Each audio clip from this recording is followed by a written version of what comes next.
dengan Cloud ini adalah combo yang begitu mematikan. Tapi kita akan masuk ke dalam map dan juga game kita yang ketiga untuk Geek versus Bigetron Alpha. Match point. Akankah ada Marky yang berhasil membuktikan dia bukan player ke-6 atau bahkan di sisi sebaliknya ada Geek Fam yang terkubur harapan di match yang pertama kali ini. Sementara dengan pergerakan Luke yang ngebawa Arlord, memang early yang agresif bisa dibawakan juga oleh Geek Fam. Oke, akhirnya kita melihat Super Ken kembali dengan Season Hunter-nya. Dan berbanding terbalik untuk sekarang malah Nile yang bermain dengan Master Assassin. Artinya apa? Artinya Nile mau main pick off, solo pick off kalau bisa 1v1 situation. Entah siapapun hero individual yang akan muncul dari Bigetron Alpha. Alright. Dan bahkan dengan emblem seperti ini, dari seorang Kari juga ingin bermain cepat. Maksudnya early-nya dia juga tidak mau terlalu lama. Dia ingin punya landing yang unggul dari seorang Cloud. Karena Cloud ini akan lebih sustain Momo-chan. Kita tahu dengan command yang dimiliki, tapi di sisi sebaliknya Marky ternyata lebih mengungguli dengan adanya emblem yang dia miliki. Sustain di early, tapi belum tentu. Di armnya itu nya dia mampu bertahan Momo-chan. Dan bahkan scaling dari Geek Farm sendiri ya, space create yang harus dilakukan juga oleh pemain-pemain dari Geek untuk ke arah seorang Marky di sini diperlukan banget. Dan gimana caranya pemain-pemain dari Bigetron Alpha mendinai hal tersebut terjadi di 10 menit kita pertama. Kalau bisa dibilang dari segi rotasi yang dilakukan, Bigetron Alpha tadi dengan sedikit kerusuhan, malah kajanya bisa dimakan abis loh. Dan kalau misalnya di sini kajanya bakal coba dilumat, dan Super Ken tidak harus butuh ke arah purple buff, dia tidak terlalu depending on purple buff. Di sisi sebaliknya, melihat ada rotasi yang dilepas dari seorang Link menuju ke arah bottom lane, tandanya langsung ada flicker telah dikeluarkan di tengah sana.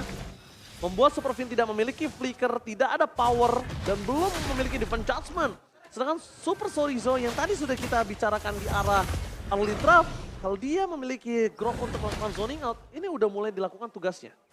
Sementara dari Super Ken sudah kembali lagi mencoba untuk melakukan kontes di area turtle-nya dan sudah ada proses yang baik. Setelah dikeluarkan, Luke bakal coba dimakan, first blood telah berhasil didapatkan, tapi ternyata di sana power of retribution di tangan dari Super Ken. Tempest of Fate menuju ke arah belakang tidak bisa membuat seorang Nile untuk mendapatkan turtle dan bahkan kemungkinan besar Nile akan kehilangan purple buff-nya. Karena udah mulai langsung diinvasi begitu saja. Setelah ada objektif setelah yang berhasil diamankan oleh Bigetron Alpha, Baloi masuk. Satu buat ada revenge, namun kali ini di area depannya ditahan. Super Ken berhasil menghindari damage dan dapat satu point kill. Menghindari damage dari seorang Tyron Rage. Sosok Baloi gagal mendapatkan Super Ken, tapi dia malah bebas bernyanyi, bermain piano di tengah sana. Electrifying Beats lagi-lagi. Dan Bigetron Alpha kembali dengan permainan yang kita udah mulai mungkin ngeliat di game pertama. Mereka coba untuk ngebait satu buat teamfight yang mungkin bisa dibilang skirmish kecil di area purple-nya. Dan itu diiyain sama Geek Farm. Dan bahkan Aboynya keculik. Ini kerugiannya sebenarnya ada di Aboy sih. Kalau misalkan Aboy kita match up-kan dengan Super Key, mau tidak mau nanti kita akan melihat perbedaan level dan item di early game. Tapi untuk saat ini setidaknya itu yang paling bisa dilakukan sama Geek Farm, mempertahankan purple buff untuk Nile agar dia tidak kehilangan pattern farming yang benar-benar potensial di early game. Karena kalau dari early game aja purple buff-nya pun sudah hilang, kemungkinan besar di sini Bigetron Alpha akan invade dan berkali-kali akan melakukan hal yang serupa. Oke, dan untung aja nggak hilang. Tapi kalau misalnya dilihat dari Super Fin bakal coba untuk melakukan invasi ke arah bottom lane, informasi yang harusnya sudah didapatkan ya. Dan ini Marky juga langsung melakukan defensive mode. Dia langsung mencoba untuk bertahan. Tapi nampaknya ada yang mengikuti Super Ken. Informasi telah diberikan. Driven Judgment telah didapatkan. Palos akan coba dimakan bulat-bulat. Super Ken dengan sangat instan menuju ke arah seorang Aboy. Tidak ada cover menuju ke arah seorang Super Saiyan. Tapi nampaknya Super Saiyan juga akan menjadi korban keganasan dari Geek Farm.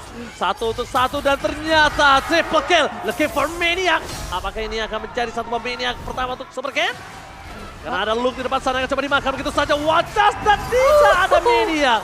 Lebih fokus ke arah satu point kill untuk Turtle selanjutnya. Tapi itu jadi keuntungan yang benar-benar bakal bikin snowballing banget ke arah Bigetron Alpha, Prof. Plus timingnya nggak sih?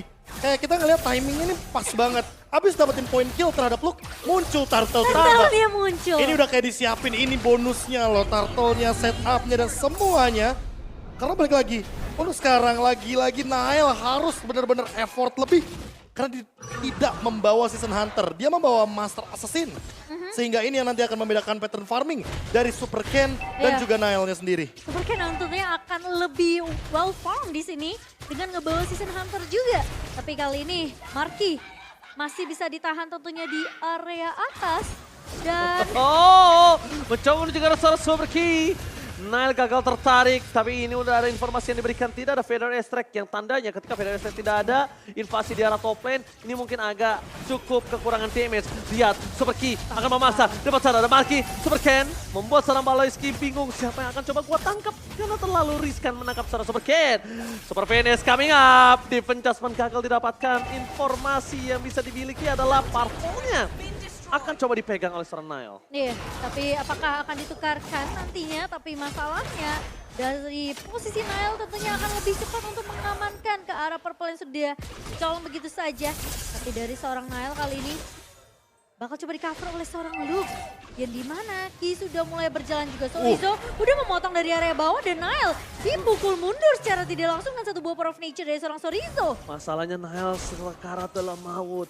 Dia seperempat darah. Walaupun dia ada Tempest of Death, Defense Adjustment itu nggak bakal bisa bikin dia bertahan. Selama durasi Defense Adjustment masih dipegang dia dan dia langsung hilang ketika kena Super Ken, Profesor. Itu Dan dia nggak 1400 damage loh, physical damage. Iya, Di makanya. menit yang ke-6, bayangkan dari Power of Nature yang begitu kejam. Masalahnya si Sorizo ini dia bawa Master Assassin juga, Be. Iya makanya ini bakal jadi poin plus, tapi di depan sana langsung ada inisiasi. Yap, dibuka begitu saja ke altar yang akan menyelamatkan hidup dari pemain-pemain begitu altar, tapi dibuka begitu saja tanpa Blitz ke arah seorang Super Fin memang tumpah, tapi Ken membalaskan itu semua Ranger Emas. Oke, tapi di depan sana ada Marky yang mencoba untuk bertahan seorang diri, tak ada yang menemani. Di arah top lane mencoba untuk mempertahankan dirinya, tapi Turtle kembali akan di tangan dari Bigetron Alpha. Perfect Turtle for Bigetron Alpha, kembali lagi dominasi seperti di game yang pertama. Wah ini bener-bener kayak kita dibawa dejavu sedikit. Di game yang pertama hanya diberikan 2 poin kill saja. Dan bahkan Super Fin di-trade dengan banyaknya pemain dari Geek Farm. Sehingga 1-3 tentu dari kuantitas saja kita udah melihat.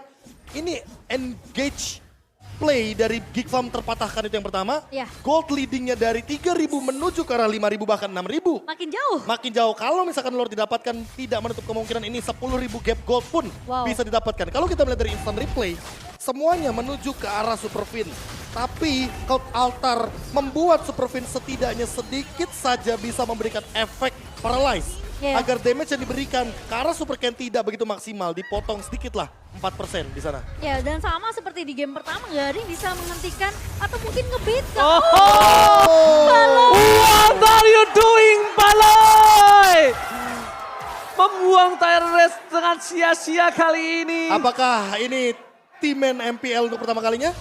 Ya, Trigger mental. trigger beta. Man. Tapi lihat Watchers dikeluarkan, PDS bersama dengan mendapatkan satu buah look Super Key. Masih mau lebih, Super Ken bernyanyi bermain piano di depan sana, gak ada yang bisa ditumpangin. One man situation, Super Key langsung dengan siap. Lihat, Super Ken dia muterin. Dan Super Key udah siap di sana. Yang membuat linknya kalau masuk lebih dalam lagi akan termakan. Udah pasti.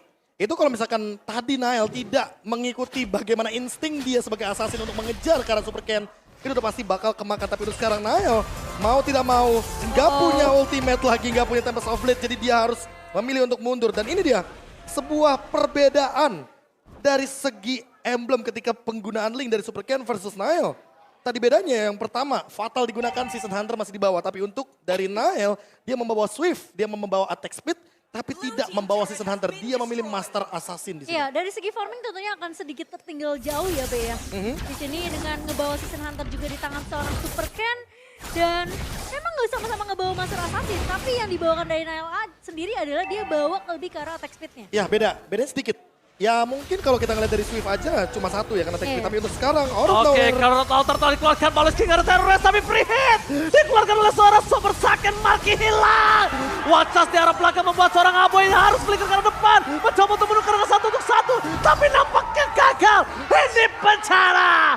Mereka kehilangan 3 playernya ketika ada Lord yang mudah muncul ke lane of down.